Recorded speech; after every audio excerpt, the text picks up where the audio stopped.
दोस्तों, यदि आप भी आपके घर की सुख शांति, संतान की कमी और धन की कमी या कर्ज से परेशान हैं, या आपका भाग्य आपका साथ नहीं दे रहा है, या आपको आपकी किसी पुरानी बीमारी ने जकड़ रखा है, तो दोस्तों 9 नवंबर 2023 को एकादशियों में सबसे बड़ी एकादशी कहे जाने वाली रमा एकादशी के दिन करें एक मुट्ठी धनिये का ये अचूक उपाय, और आप देखेंगे कि इस चमत्कारी और असरदार उपाय से कुछ ही दिनों में आपकी सभी समस्याओं का हल संपूर्ण रूप से हो जाएगा। दोस्तों, एक साल में करीब 24 एकादशी पड़ती है और 9 नवंबर को पड़ने वाली एकादशी सभी एकादशियों में सबसे बड़ी मानी जाती है, और इस दिन कई हजार वर्षों बाद बहुत ही दुर्लभ और दिव्य संयोग बनने जा रहा है, क्योंकि इस दिन राजयोग, अमृत सिद्धि योग और साथ ही धन लक्ष्मी जैसे कई योग बन रहे हैं, और इस दिन भगवान श्री हरि सबसे अधिक प्रसन्न होने वाले हैं। इसलिए दोस्तों, अगर आप भी भगवान विष्णु और मां लक्ष्मी से इस दिन जो भी सच्चे दिल से मांगेंगे, वो मनोकामना आपकी जरूर पूरी होगी। वही दोस्तों, विष्णु भगवान को प्रसन्न करने के लिए इस एकादशी पर साबुत धनिये से जुड़ा ये उपाय जरूर करना चाहिए, जो कि आपकी किस्मत बदल देगा और आपको बना देगा मालामाल और धनवान। साथ ही इस एकमात्र उपाय से आपके सभी दुखों का नाश हो जाएगा। इसलिए दोस्तों, वीडियो को आखिर तक जरूर देखें। और दोस्तों, अगर आप भी अपने जीवन में भगवान श्री हरि विष्णु की कृपा पाना चाहते हैं, तो इस वीडियो को लाइक करें कि कमेंट में जय श्री हरि जय मां लक्ष्मी लिखना न भूले। दोस्तों, रमा एकादशी का व्रत रखने से व्यक्ति को सभी पापों से मुक्ति मिलती है और मोक्ष की प्राप्ति होती है। यही कारण है कि पति और पत्नी दोनों साथ मिलकर रमा एकादशी का व्रत रखते हैं। रमा एकादशी कार्तिक मास के कृष्ण पक्ष की एकादशी को पड़ती है। यह दीपावली से 4 दिन पहले पड़ती है। दोस्तों, कार्तिक मास में कृष्ण पक्ष की रमा एकादशी तिथि की शुरुआत 8 नवंबर की सुबह 8:23 से हो रही है, और अगले दिन 9 नवंबर को सुबह 10:41 पर इसका समापन होगा। उदया तिथि के अनुसार 9 नवंबर को रमा एकादशी का व्रत रखा जाएगा। दोस्तों, माता लक्ष्मी को रमा नाम से भी जानते हैं, इसलिए इसे रमा एकादशी कहा जाता है। कार्तिक मास के कृष्ण पक्ष की इस एकादशी को भगवान विष्णु के साथ माता लक्ष्मी की पूजा करने का विधान है। इस दिन व्रत रखने से सुख, समृद्धि, धन संपदा की प्राप्ति होती है। रमा एकादशी को पुण्य कर्म के लिए सबसे अच्छा माना जाता है। इसे भगवान विष्णु के सबसे प्रिय एकादशी में से एक माना जाता है। जो व्यक्ति सच्चे मन से रमा एकादशी का व्रत रखता है, उसे बैकुंठ की प्राप्ति होती है। धार्मिक मान्यता है कि हर तरह के पापों और समस्याओं से छुटकारा मिल जाता है।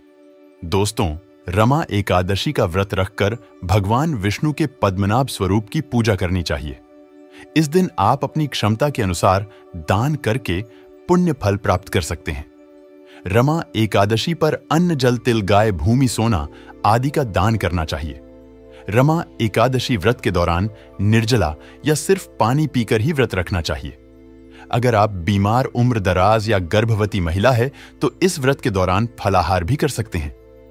इस दिन भगवान विष्णु के मंत्रों का जाप करना चाहिए। दशमी तिथि से ही ब्रह्मचर्य का पालन करना चाहिए। जमीन पर चटाई बिछाकर सोना चाहिए।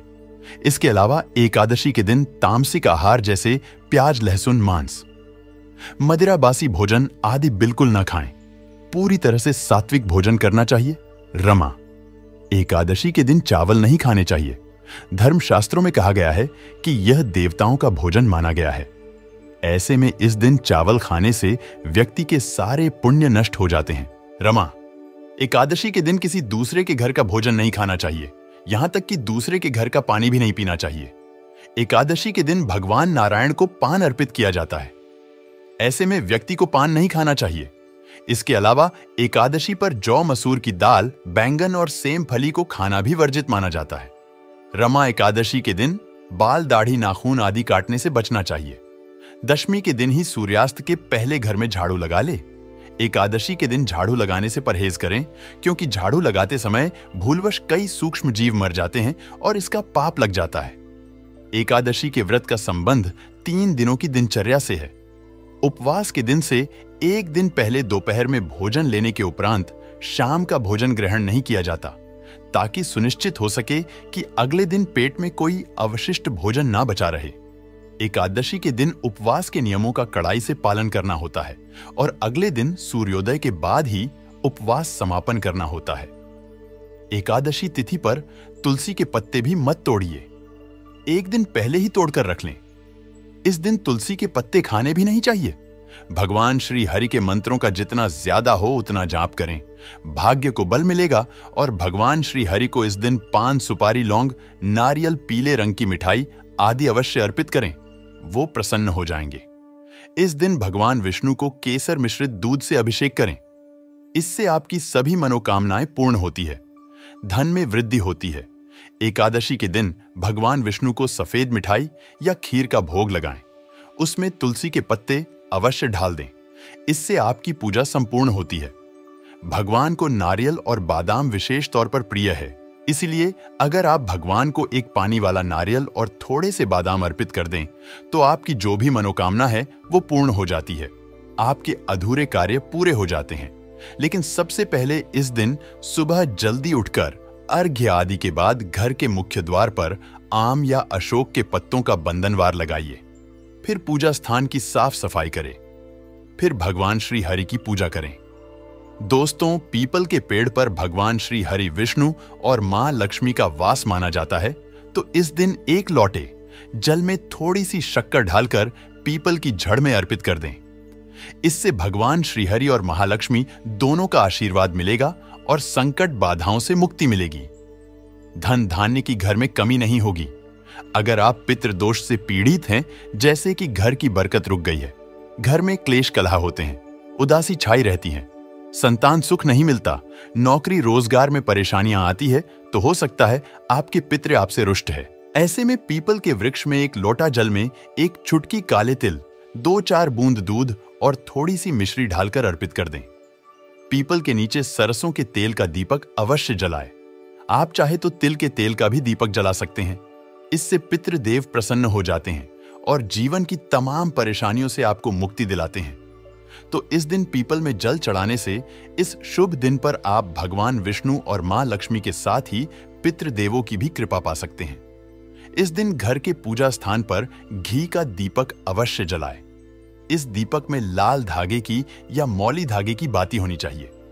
इस दीपक में बाती के पास एक लौंग रख दें और फिर पूजा करें। इस लौंग के जलने से, इसकी खुशबू से घर का वातावरण सकारात्मक हो जाता है।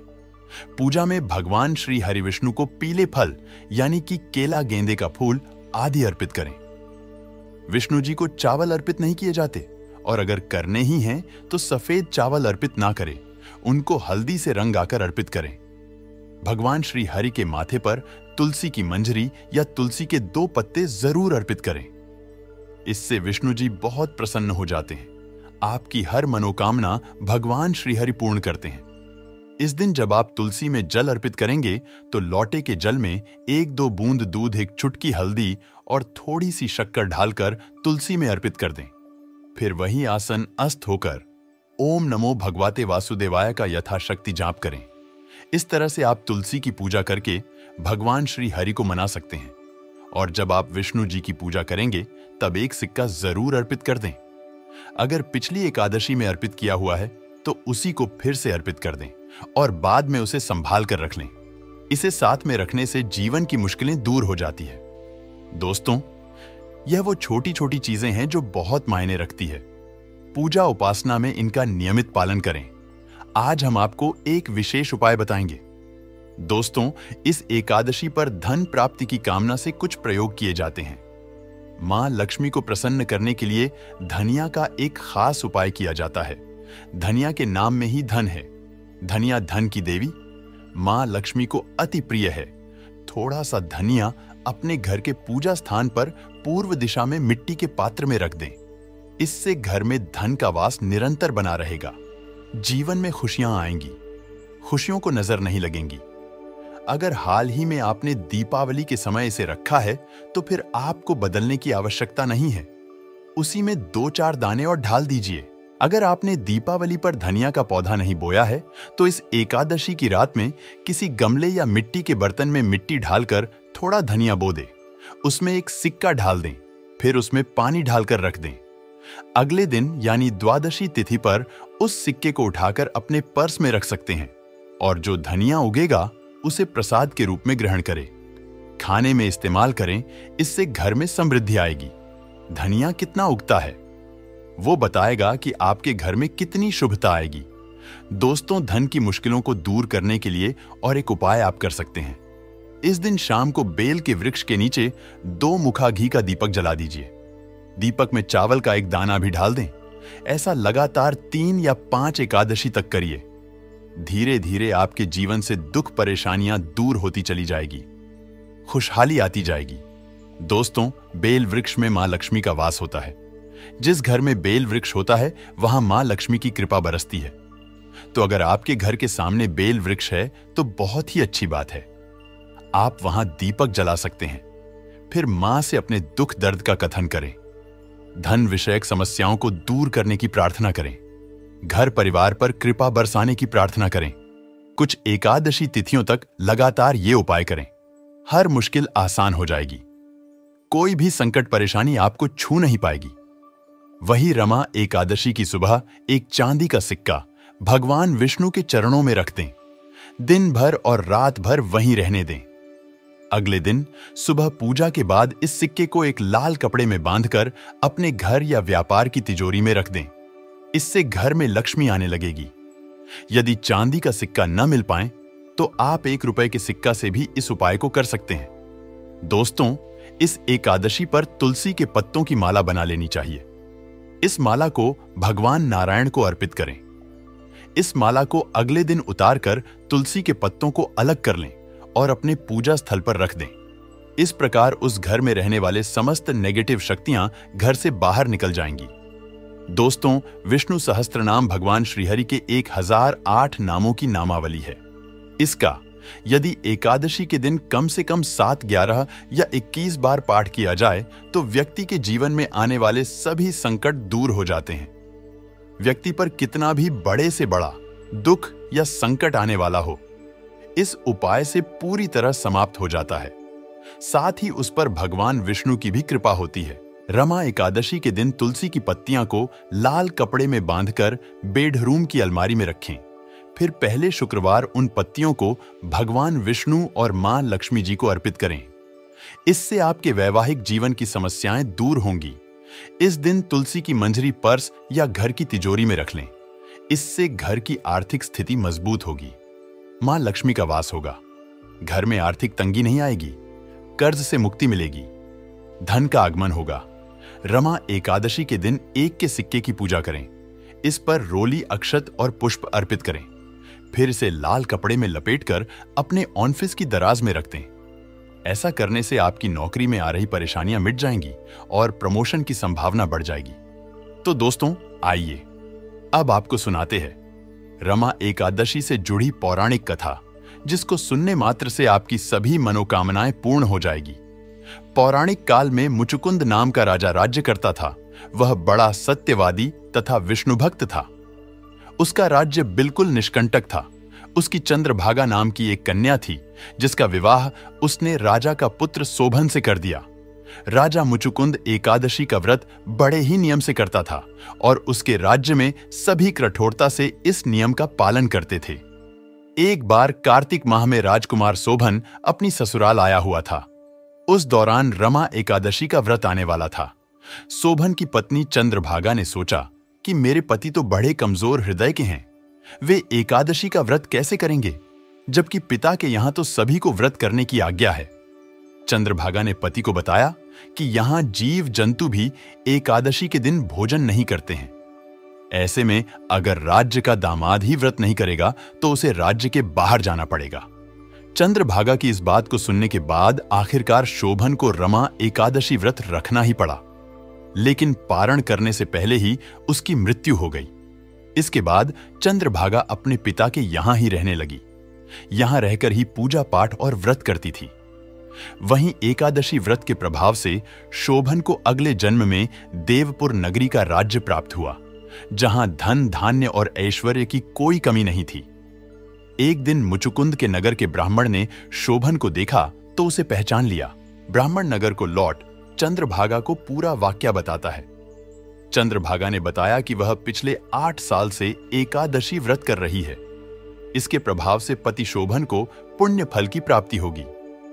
चंद्रभागा शोभन के पास जाती है और उसे एकादशी व्रत का समस्त पुण्य सौंप देती है। इसके बाद मां लक्ष्मी की कृपा से देवपुर में सुख सौभाग्य और समृद्धि में वृद्धि होती है और चंद्रभागा शोभन साथ रहने लगते हैं। तो दोस्तों, यह थी रमा एकादशी से जुड़ी सभी महत्वपूर्ण जानकारियां और उपाय जिनको आपको इस बार जरूर करना चाहिए। तो दोस्तों, आपको जानकारी कैसी लगी हमें कमेंट में जरूर बताइएगा। वीडियो अच्छा लगा हो तो वीडियो को लाइक, शेयर और चैनल को सब्सक्राइब करना ना भूलिएगा। आप सभी के मंगल की कामना करते हुए मिलते हैं अगली वीडियो में। धन्यवाद। जय श्री हरि विष्णु, जय मां लक्ष्मी।